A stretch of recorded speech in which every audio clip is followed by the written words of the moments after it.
episode van Radio Scriptura, 'n potgooi van Scriptura. 2 Timoteus 3 vers 16 en 17 sê die hele skrif is deur God geasem. Die woord van God is voldoende om ons te onderrig in die waarheid, dwaling te bestry, verkeerdhede reg te stel en 'n regte leefstyl by ons te kweek. Scriptura is daarop gemik om dit vir jou te wys. Jou gasheer vir hierdie episode is Jaco de Beer. Goeiemôre aan almal en ook goeiemôre aan Gerry. Hoe gaan dit daar by jou, Gerry? Goed, dankie. En daar in die Kaap? Ja, dit gaan goed. Ons reën is so 'n bietjie minder. Ons het afgeskop met baie storms in die seisoen. En gedink dit is 'n baie belovende winter, maar ja, ek moet sê ek voel so 'n bietjie ongemaklik hoe dieper ons in die winter ingaan. Ons reën is na daai groot storm min. Maar ja, ons vertrou die Here ook in hierdie seisoen. Die Here is die God van seisoene ook, né? So stap ons ook saam met die Here deur hierdie seisoene, geestelik en fisies. Ja. Nou goed, Gerry, ons gaan vanoggend voort met die boek Judas. Ons het in ons vorige opname het ons 'n inleiding gedoen oor die boek Judas en bietjie baie breë raamwerk gegee Judas om mense bekend te stel in die boek Judas en meer inligting oor die boek self, want dit is belangrik ook vir ons interpretasie en verstaan van die boek. Maar nou vanoggend wil ons voortgaan met ons tweede episode oor die boek en hier gaan ons nou baie spesifiek in gedeeltes van die boek ingaan. En vanoggend gaan ons kyk na hierdie teks op die skerm, verse 1 tot 4. Ek gaan dit net vir ons lees, dat ons ook dit voor ons het. Judas, 'n diensknegt van Jesus Christus en broer van Jakobus, aan die wat geroep in God die Vader geheilig en vir Jesus Christus bewaar is. Mag barmhartigheid en vrede en liefde vir julle vermenigvuldig word. Liefdes, terwyl ek alle ywer aanwend om aan julle oor ons gemeenskaplike saligheid te skryf, het ek die noodsaaklikheid gevoel om julle deur my skrywe te vermaan, om kragtig te stry vir die geloof wat eenmaal aan die heiliges oorgelewer is. Want sekere mense het ingesluip wat lank tevore al opgeskryf is vir hierdie oordeel, godlose mense wat die genade van ons God verander in ongebondenheid en die enigste heerser, God en ons Here Jesus Christus verloon.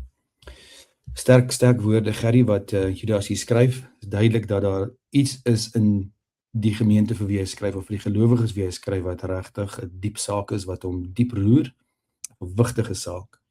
Dit kom duidelik uit die woorde voort. Goed, ons het in die vorige episode gepraat oor veral eers vers 1, dat dit die broer van Jesus is en hoe ons dit weet en al daai goed. So, ons gaan nie vandag in meer in besonderhede daarin gaan nie, maar ek dink ons kan wel bietjie iets vir mekaar sê oor hierdie eerste 2 verse, die groet, hoe Judas kom na die mense toe, hoe hy kom na die gemeentes toe. Dit sê iets vir ons baie van hoe ons ook na mekaar toe kom en hoe ons in ons prediking ook na die gemeente toe kom en wat is die basis waar ons die stryd opgebou is. En soos ek dit daar op die skerm het, die groet van genade tot die stryd. En dis hoekom ons ook die seëngroet in die gemeente doen, hè? Ons begin so, die Fotemin seëngroet. Die Here roep ons op tot aanbidding, hy groet ons en op grond van sy genadige groet uit die evangelie is ons eerstens deel van hom, is ons redding afhanklik van hom, is ons hele lewe afhanklik van hom, maar dan is daar ook die stryd wat ons moet stry, wat Judas vir ons hier wys. En selfs daai stryd is gehul in genade, is gehul in die groete en die seën van die Here tot sy gemeente. Die troos van die Here aan sy gemeente, dat ons nie in hierdie wêreld alleen in hierdie stryd sit nie, dat ons nie geroep is tot hierdie stryd vir ons eie gewin nie, en dat dit ons is wat ons eie selfsugtige doelwitte uitwerk in hierdie wêreld nie. Ons staan in die genade van die Here, ons staan in sy barmhartigheid, sy vrede, sy liefde. Dit is als groot woorde, hierdie Gerry, groot woorde, instrumente, kan jy amper sê, barmhartigheid en vrede en liefde. En dit word nog vermenigvuldig bedoel, dit soos 'n sneeubal, dit is nie asof dit net een keer gegee word en daar's net een koppietjie van genade wat jy met leeg drink, en as dit klaar is dit klaar nie. Dit word vermenigvuldig elke dag. Sy genade is nie vir ons elke dag. Nou, jy kan ook verder nou hier saam met my dink, maar ek wil graag vir myself vra, as ek nie weet Ek staan in die barmhartigheid en die vrede en die liefde van die Here wat elke dag vir my vermenigvuldig word nie. Hoe voer ons hierdie stryd? Hoe oorleef die kerk? So is baie belangrik dat ons hier begin. Wat sê Ja. Gerrie? Ja, dit is, soos jy sê, dit is so belangrik om vas te hou aan dit waar ons begin, om vas te hou aan wie ons is. En dit is die rykdom wat ons hier in die eerste 2 verse van Judas kry. Byvoorbeeld as daar gesê word, ons is in God die Vader geheilig en vir Jesus Christus bewaar. Letterlik staan die woorde daar in lief, ons word in liefde gehou en ons word bewaar, en dit staan in die perfektum vorm. En nou sonder om hierdie nou in 'n Griekse les te land ontaard, perfektum beteken dis iets wat gedoen is in die verlede waarvan die gevolge tot ver in die toekoms, tot in die ewige strek. So as God sê ons is geheilig en ons word bewaar, dan beteken dit kan nie verander word nie. Dit is ons identiteit, dit is wie ons is, en dit gee ons natuurlik baie troos en krag vir hierdie stryd waarin ons is. As ons onthou wie ons in God is, en dit staan vas en seker omdat Christus dit vir ons gedoen het. En dan kan ons hierdie stryd aanpak en weet, maar ons gaan nie miskien in Christus se oorwinning deel nie, ons deel in sy oorwinning. Ons gaan nie miskien staande bly in hierdie stryd nie, ons gaan staande bly. Want God het seker gemaak daarvan. Ja. Kyk, ek dink ook hierdie barmhartigheid is belangrik om die basis te hê, nie?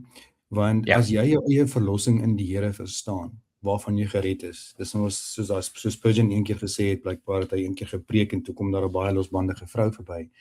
Toe sê, but by the grace of God, there I go. Nee? Ja. Nou jy kan jouself dink as jou eie verlossing baie selfgerig is en jy nie diep bewus is van jou verlossing en jou genade in die Here nie. Ja. Dan raak jy ou soos die Fariseërs, né? Dan raak jy baie arrogant in jou stryd vir die waarheid. Want dan dink jy besit die waarheid, jy is die eienaar van die waarheid en jy is vergewe.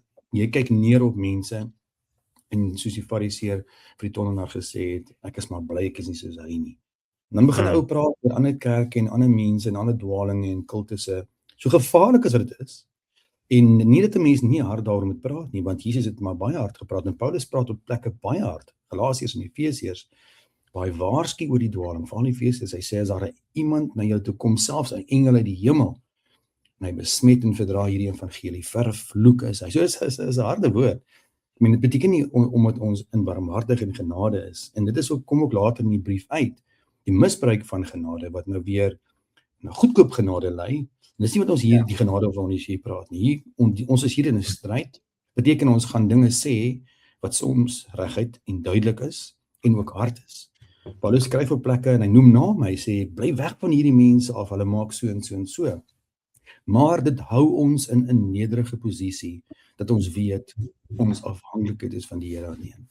En dan ook, as jy nou dink aan die liefde en die vrede, mense onder hierdie barmhartigheid, sal die stryd baie liefdeloos word, maar sonder die vrede, word die stryd ook dan baie paniekerig, maar sonder die liefde, word die stryd soonlik en bitter, en dan speel ons die man, ons is nie meer daar vir die evangelie nie.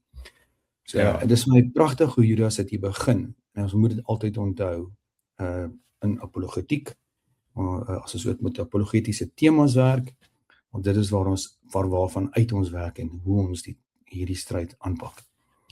Ja, dit is so belangrik, ek wil net onderstreep, die God se barmhartigheid, hy het ons nood raak gesien, hy het vir ons lewe in Christus gegee. Ons moet onthou wie ons was. Ons was nie halfpad siek en ons het onsself reggedokter en nou het ons iets om op te roem nie. Ons was morsdood in die sonde en God het vir ons lewe gegee. Ja. En daarom kan ons elkeen maar net soos Judas sê, maar ek is 'n diensknegt van Jesus Christus. Ek is letterlik 'n doulos, 'n slaaf van Jesus Christus. Hy het die sê oor my lewe. Hy het vir my alles gegee en nou kan ek hierdie lewe leef.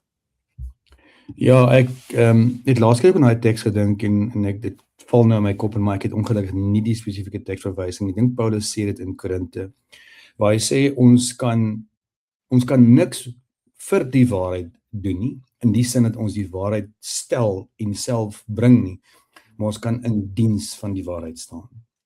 En so dis belangrik om te verstaan dat ons nie die eienaar van die waarheid is nie, want dit is wat 'n ou verhewe maak. Die Here is die waarheid en hy het sy waarheid in ons geopenbaar. Ons is diensknegte. Hierdie woord diensknegt is nogal vir my 'n groot woord. Ons is diensknegte van die waarheid. Ons is eerstens diensknegte van ons Here Jesus Christus en daarom ons is diensknegte van die waarheid. Goed, ons kan oorstap dan na die volgende punt wat ek dink ons uit hierdie gedeelte uit sien, die skat wat ons bewaar. Nou, ek het opsetlik die woord skat daar ingesit, want ons is besig, ons bewaar 'n skat. Dat my dink aan daai gelykenis wat Jesus vertel het van die ou wat uitgegaan het in die land in en hierdie kosbare parel gaan soek het, nê? En uitgesoek en toe kry hy hom. En toe hy hom kry, toe bewaar hy daai parel wat hy optel, daai skat, asof sy lewe afhang, want sy lewe hang daarvan af. En ons lewe hang van die evangelie af. Ons ewige lewe hang van die evangelie. Die kerk se bestaan. Ek sê baie keer vir die gemeente hierdie kerk het geen bestaansreg sonder die evangelie nie. Van hierdie deure toemaak, kan die gebou afbreek, of ons kan sokkerklap op die voordeur skryf. As die evangelie nie sentraal is en Jesus Christus die hoof van hierdie kerk is. Ons mors ons tyd. En dis waaroor hierdie stryd gaan. Dis hoekom ons dit bewaar. Dit is so belangrik dat die kerk kan nie bestaan nie, maar jou geloof het geen bestaansreg nie. Ons sal nooit die ewige lewe sien nie. Dis soos Paulus daar in Korinte 15 sê, ons is as hierdie nie die waarheid is nie, is ons die beklaanswaardigste van alle mense op aarde, want dan het ons onsself belieg en die mensdom belieg. En daarom is hierdie skat so kosbaar. En ek wil net die teks wat hy na verwys, hy sê, het is duidelik dat iets onbeweeg het, so iets is in die gebeur, en ons sal dit later in die brief sê, want hy sê, ek het eers gedink om iets anders vir hulle te skryf, en toe skryf hy, en hy het dit noodsaaklik gevoel om te skryf oor die kragtige stryd. Die stryd vir die geloof. Nou, dis belangrik ook om te sien, wat is hierdie stryd? Dis 'n stryd vir die geloof. En as die Bybel, en as die Here hierdie woord die geloof gebruik, hy praat nie van 'n geloof of geloof in die algemeen nie. Daar's opsetlik in die plekke waar die Here oor hierdie geloof praat, 'n lidwoord vooraan, die geloof. Dis apart van enige ander geloof, dis die enigste waarheid, en daarom is die stryd so belangrik. En dis 'n stryd vir 'n skat van hierdie een geloof. En dan ook eenmaal oorgelewer. Dis baie, baie belangrik. Ons kan 'n bietjie raak aan hierdie dinge. Jy weet hoe dit in ons tyd gaan. Hoeveel profete sê dit en apostel dat, en ek het 'n visioen hier gehad en 'n visioen daar gehad. En ek wil nie iets hieroor sê, en dit kom na my gedagtes op, ons is baie geneig om baie keer oor die charismatiese beweging of die Pinksterkerke te praat, wat bekend is met tale en profesie en drome. Maar ek het in die afgelope week of 2 van 'n gereformeerde persoon gesien wat Siener van Rensburg se visioene gebruik. So ons moenie dink hierdie tipe goed is onbekend aan eie gereformeerde kring nie. En dit gaan juis hier oor die besmetting in ons eie konteks. So daar's maar mense in ons eie kring, en ek sien dit maar my eie gemeente ook, en ek dink jy sal ook teekom, as maar mense wat soms beïnvloed word, en hierdie waarheid is eenmaal oorgegee, daar is nie nuwe visioene nie, daar gaan nie weer 'n siener kom, 'n siener van Rensburg kom, wat vir ons voorspellings gaan maak oor oorloë en dinge wat gaan gebeur uit drome en visioene, of nuwe openbaringe nie. Gerry, wat wil jy sê oor hierdie skat wat ons moet bewaar? Ja, dit is so mooi om te sien, soos jy sê, die geloof is eenmaal oorgelewer, so dit wat ons glo, dit wat ons het, dit staan vas. Dis die geloof is eenmaal oorgelewer, maar die stryd duur voort. So ons kan nie nou sê, ek het nou eendag 5 weke terug geskryf vir my geloof, en nou is die stryd verby nie. Dis 'n voortdurende stryd, wat ons aanhou stry, natuurlik met die wete ons deel in Christus se oorwinning, en dan 'n groot deel van hierdie stryd natuurlik is om mense te herinner, maar die geloof is eenmaal oorgelewer. Soos jy sê, Ons kan maklik vingers wys na ander toe, maar in ons eie kringe, ons het die waarheid, ek glo dit, ons het die Bybel, ons het kosbare belydenisskrifte, maar wat mens dikwels teekom is die kennis van die waarheid wat ontbreek, en dan loop gevoel voor. Ek voel hierdie moet nou so wees. En dan glad nie kyk hoe grond ons dit in wat ons glo en wat ons doen nie.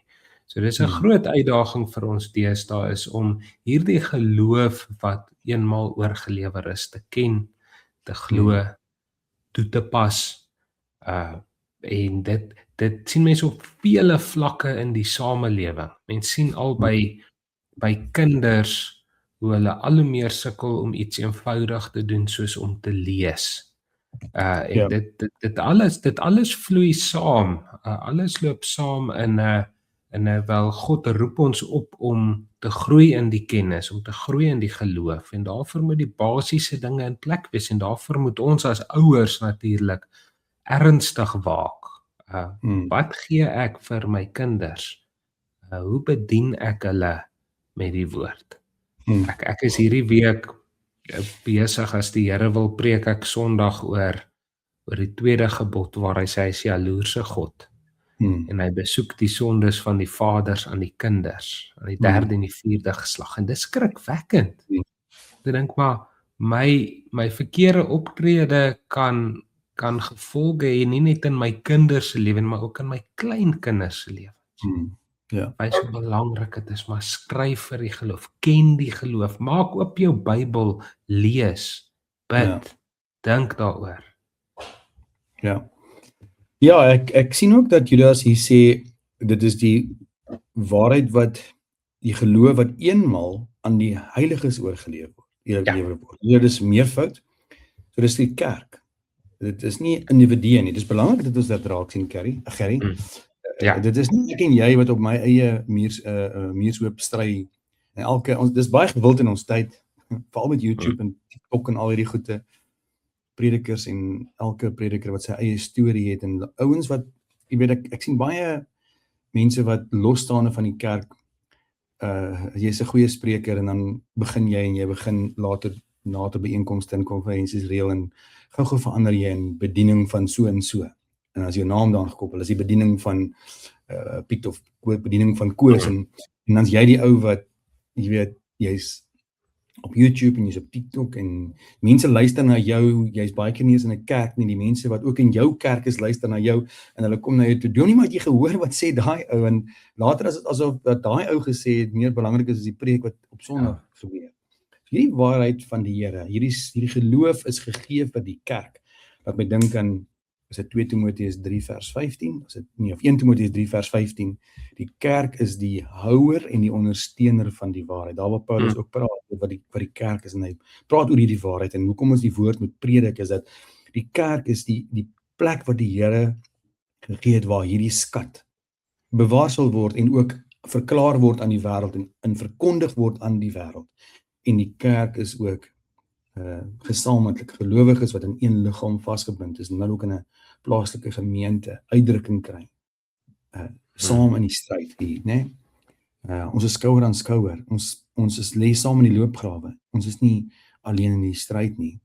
Soms kry van ons seer, soms van ons word ons gewond, en ons laat nie ons makkers agter nie, ons hou mekaar vas, en ons tel mekaar op, en ons gaan ook praat bietjie later oor die besmetting is in ons, so ons sal ook sien dat, Gerry, ek kan dwaal, en dan verwag ek van jou, my broer, my medestryder, wat hierdie skat bewaar, om na my toe te kom en te sê, my broer, ek begin vreemde stemme by jou hoor, ek hoor nie meer die herder se stem by jou die laaste tyd nie, waar lees jy, waar is jy besig om te eet, en is baie belangrik hierdie ding, want ek weet mos nou hoe gaan dit in 'n gemeente, jy sien dit ook, die gemeentelede is maar, luister maar, en ons is maar almal so skape, en ons is so geneig om vinnig die verkeerde pad te vat, en vreemde stemme te luister, en gou tel jy net op, maar hier's 'n vreemde klankie wat ek hier begin hoor, en ons moet op daai manier uitkyk na mekaar, en dis deel van die skat bewaar. Ons sien altyd net die skat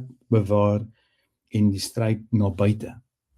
En jy en Judas baie anders, maar dit gaan ook oor my en jou heil, Harry. Dit gaan ook oor my omgee vir jou, om jou nader aan Christus te bring.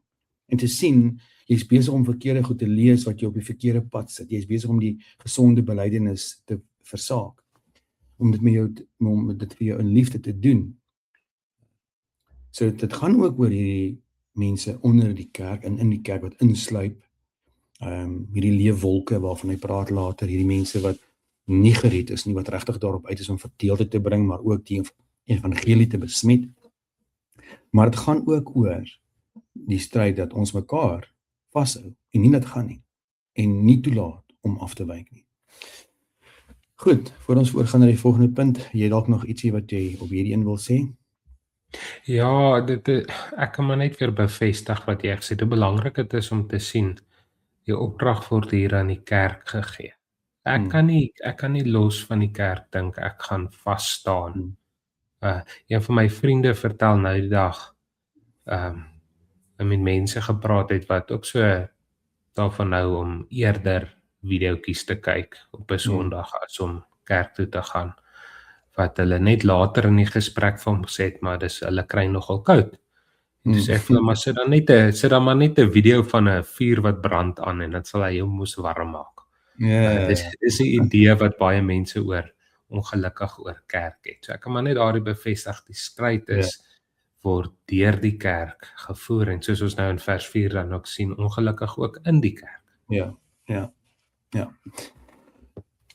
Nog ietsie wat onderliggend tot hierdie teks lê, is die stryd wat ons moet klaarmaak. So, ons weet die Here sê vir ons in sy woord, dat die wat tot die einde volhard sal die kroon kry.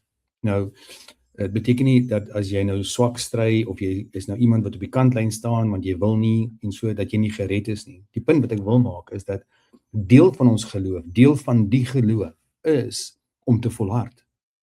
Om die stryd te stry, eindheid te stry, en te volhard. Dis maar soos enige oorlog, nie? Jy gaan nie in 'n oorlog in, en dan wen jy grond nie, en as jy net in die helfte is, en jy het regtig grond gewen, en jy gee op nie, dan verloor jy die stryd, al het jy hoe goed gedoen tot op daai punt. So eerstens as gelowiges moet ons hierdie stryd tot die einde stry. Ons moet vashou aan die geloof en die evangelie, want ons lewe hang daarvan af. En die kerk moet hierdie stryd aansê, en die kerk is 'n strydende kerk. Ons is nou in die strydende fase van die kerk. Ons is die strydende kerk, as die oorwinnende kerk al klaar in die hemel, maar ons is hier op aarde agtergelaat in hierdie stryd. En as ons Hebreërs 12 lees, is dit daai mooi beeld wat die Hebreërs skrywer vir ons gee van die wolk van gelowiges, né?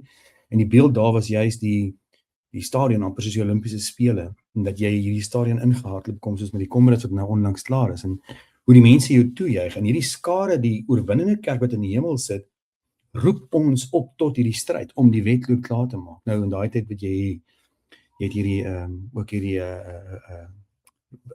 tipe van Olimpiese spele gehad, en so dis 'n stryd, en die wedloop moet gewen word, en ons word opgeroep selfs uit die hemel uit, deur die hemelse skare, om hierdie stryd klaar te maak, om die wedloop te voltooi. Jy kan die hele Comrades hardloop, en ek meen, jy het seker al op Comrades gekyk hier en daar, en dan kan jy mense sien wat al met die afsnytyd letterlik met sy breekdele van sekondes of 'n paar sekondes neerval, en dan kruip hy maar, hy kon net nie daai laaste sekonde oorkom nie. En dan kan jy vir jouself vra, wat beteken 90 km nou? Nee?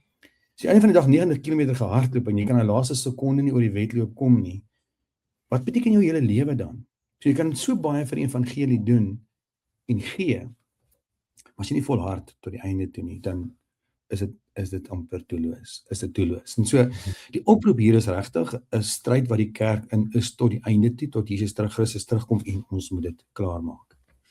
Gerrie, iets wat jy wil bysit, voor ons na die laaste punt te gaan? Ek hoor maar net by jou die smagting om te begin oefen na volgende jaar se Comrades. Nee, Gerrie, ek het, by the way, ek het al die Comrades in my lewe gedoen, hoor, so ek weet wat beteken dit, en ek sal dit graag doen. Ek het dit nog nooit gedoen nie. Ek dink ook ek gaan dit ooit doen nie, maar dis toewyding. Ek dink ook net wat ons moet vashou aan. Jy praat nou so van daardie laaste sekondes. Dis hartverskeurend altyd om te kyk as daardie afsny geweertjie klap en sien hier kom die mense en hulle is so versla, hulle het net nie gemaak nie. Ons stryd in die geloof het ons die waarborg by. Ons het die waarborg dat die Here self sal sorg dat ons eindtyd volhard. Natuurlik beteken dit nou nie ons sit agteroor en ons doen niks nie, ons hou aan skry, maar ons stryd is met hierdie sekerheid, maar ons behoort aan die Here. Ja, dit is baie belangrik wat jy sê, so ons probeer nie vir mekaar die sê gaan verloor nie, maar ek dink tog ons moet ook in ag neem wat Paulus vir ons in Korinte skryf, waar hy sê, ons die fondasie is Christus en ons bou op die fondasie, en hy sê daar's mense in daai gemeente wat wild gegaan het, en hy sê julle bou met strooi en allerlei stoppels, en as die oordeel kom, gaan dit soos vuur wat gebrand word. Jy gaan nog met rook in jou broek, as ek dit nou so kan illustreer, dit deurgaan, maar jy gaan, so dis nie iets om ligtelik op te neem. Jy sal gered word, maar soos vuur heen. En daai vuur heen kan in hierdie tyd van die lewe beteken, as jy gaan speel met die evangelie, en jy gaan vir jou besig hou met allerlei vreemde goed. Ek het nou die Ragai gepreek, en die Here het sy kerk, Oud-testamentiese kerk, baie sterk gedissiplineer, omdat hulle nie aan sy verbond getrou wil bly nie. So, ja, ons kan uit die ballingskap uitgehaal word, terugkom in die beloofde land, maar dit kan ook met baie pyn gepaard gaan, sou ons nie aan die Here getrou bly nie. So, en ek dink die Here sê dit nie vir ons om ons bang te maak nie. Jesus was so getrou, tot die dood toe, en Getsemane het hy bloed gesweet, en hoekom sal ons nie aantrou, hoekom sal ons nie trou bly aan ons Here wat sy lewe gegee het nie? Goed, die laaste punt, Gerry, is belangrik om hierdie raak te sien. Ons praat baie oor die dinge buite ons eie kring, ons praat baie en ons wys baie vingers na buite toe, daar's baie dinge om ons kerk in. Ou kan selfs bietjie arrogant na die gereformeerde kerk kyk, en ek is iemand wat sê, ek glo die gereformeerde leer is die naaste aan die waarheid, hierdie kant van die ewigheid. Wat dit beteken nie, daar is nie nog dinge wat gereformeer moet word na die woorde nie, en dit beteken nie, ons is arrogant en ons klim op ons eie troontjie en ons kyk neer op almal nie. Maar daar is 'n waarheid, en daar is 'n waarheid wat gesoek moet word en nagejaag moet word. Glo hy word in die gereformeerde leer uitgedruk. Dit beteken nie ons is vry van hierdie bedreiging nie. Die besmetting is in ons eie midde. Paulus waarsku gereeld op verskillende plekke, en hier Judas ook, in julle uit, toe hy vir die Efese ouderlinge bymekaar roep, toe sê hy, in julle eie kring, gaan daar mense opstaan, om die skape vir wie ek met my eie bloed betaal en gekoop het, te mislei. En dit, in my opinie, Gerry, is die grootste stryd van die kerk. Kyk ouens daar buite is jou kultusse en jou dwalinge, jou verskillende kerkgroepe, verskillende kultusgroepe ensovoorts, 70 adventiste, die mormone, ek noem nou maar sommer die bekendes wat nou harde anti-evangelie ouens is, die Jehovah getuies, dan ook jou ander godsdienste, moslims, hindoeïsme. Dis duidelik daai, né? Is amper maklik om raak te sien, alhoewel ons weet mense val ook daarvoor. Maar in ons eie kring staan daar mense op wat die waarheid net so 'n aks skuif. En jy weet, as jy in die Kaap opstyg met 'n vliegtuig, Johannesburg toe, en hy so, ek is nou nie tegnies ingelig oor hoe die goede werk nie, maar kom ons sê jy is 0,5 grade van koers af. As 'n redelike kans wat jy Johannesburg gaan mis met 'n paar kilometer. Nee? Ja. En so, dit is hierdie klein dingetjies wat onder ons inkom, wat die evangelie net so 'n aksie draai. Die kompas net so 'n halwe graad van noord afdraai. En subtiel begin verkondig word. En daai ding groei gewoonlik soos 'n sneeubal na iets baie groter. En dit lê in die geskiedenis van die kerk op verskeie plekke. En daarom is dit belangrik dat ons, ek dink Jesus se beginsel toepas, haal eers die balk uit jou eie oog uit, en dan sal jy goed kan sien om jou broeder of jou suster se splinter in die oog mee tereg te wys of uit te wys. Ja. En so, ons is 'n gereformeerde kerk, en ek praat spesifiek met die gereformeerde kerk, moet hier begin. Ons moet vir mekaar vra, waar in ons eie kring, en dit gaan oor die gesag van die woord hier, glo ek, want hier praat hy van die geloof wat eenmaal oorgelewer is. Weet, ons kan maklik verwys na ouens met drome en visioene daar buite, maar dan kom ons na ons eie kring toe, dan sê ons, ja, maar die inspirasie, ouens, ek weet nie of ons vir mekaar kan sê, die hele woord daarom letterlik geïnspireer is nie. Is julle seker daaroor, want daar's soms snaakse dinge in die Bybel. Wil julle nou regtig vir my sê, Jonas deur 'n vis ingesluk? Nou bestaan so iets wat so groot is. Wil julle nou regtig vir my sê, dis moontlik dat God in 6 dae hemel en aarde kan skape? En ek meen, dis al 'n bietjie menslik onmoontlik. Wil julle my sê, daai deel, of daai spesifieke storie in die Bybel wat so anders klink, wat so volksvreemd klink, of in my modernistiese teologiese, moderne tegnologiese wêreld net so onbekend klink. Hoe het God gemaak dat die son stil staan? Ek weet nie, hoe wil julle vir my nou sê dit is geïnspireer? Jy weet, daar moet foute in die Bybel wees. Dit is een goeie voorbeeld hiervan. Waar ons persepsies en ons gevoelens bo die woord gestel word. Ja. Kan jy 'n bietjie help met nog verstaan en ook? Ja, kyk, ons lees hierso in Judas van die mense wat ingesluip het. Ons lees in Galasiërs ook van mense wat ingesluip het. Maar in Galasiërs wou hulle die vryheid wat die gelowiges in Christus gehad het, doodgedruk het. En hier by Judas verstaan hulle die vryheid heeltemal verkeerd. Hulle misken dit en maak dit 'n ongebondenheid. Jy kan nou maar doen wat jy wil. En dis maar, as ons mooi daaraan dink, is maar twee kante van dieselfde munt, want albei misken Christus. En ons stryd as gereformeerdes lê op albei hierdie vlakke. Dis maklik om die gereformeerde kerk as 'n wegkruipplek te sien vir wettiese mense. Want jy kan maklik die regte geleide maak, maar eintlik moet alles net volgens jou menslike wette en reëls gaan, anders is dit nie reg nie. Net so kan mens dan insluip en sê, maar ons het vryheid in Christus, en dan die vryheid verkeerd verstaan en sê, wel, nou kan ek maar doen wat ek wil, my sonde is mos vergewe. Ons kry met altyd van daardie sienings baie te doen vandag. En belangrik dan is om te sien, hierdie mense en hierdie dwalinge sluip in. Met ander woorde, as jy nie bedag gaan wees daarop, as jy nie gaan kyk nie, as jy nie ouderlinge gaan hê wat vir die kudde gaan sorg nie, dan gaan jy dit nie eers weet nie. So dit verroep ons net op om en skerp ons net op om hierdie stryd te stry en bedag te wees. Ek wil Here sê vir ons, kyk wat gebeur.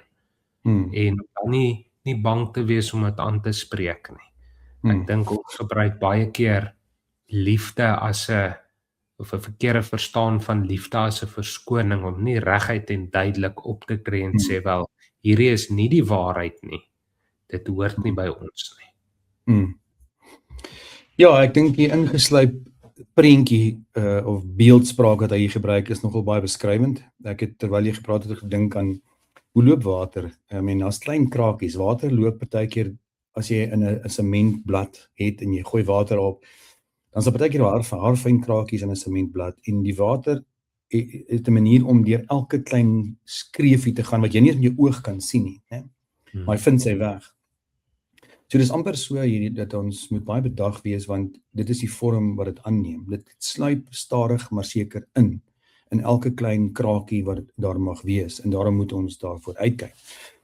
Dit is ook belangrik om te sien hoe Judas hier sê, wie is hierdie mense? Hulle is ongebonde, goddeloses, en hulle is bewaar vir oordeel.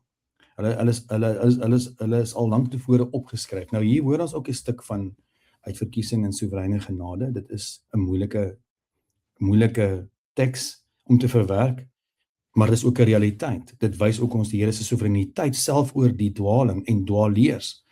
So ons moet nie baie vrees hier oorleef nie, ons kan rustig slaap vanaand, weet dat God hierdie mense eintlik in sy hande het. Dis soos Luther gesê het, die duiwel is God se duiwel, né? Die duiwel is nie 'n vrye agent nie. En so hierdie mense is ook so, hierdie stryd is nie 'n vreesagtige stryd nie, ons stry ook hierdie stryd in die soewereiniteit van God.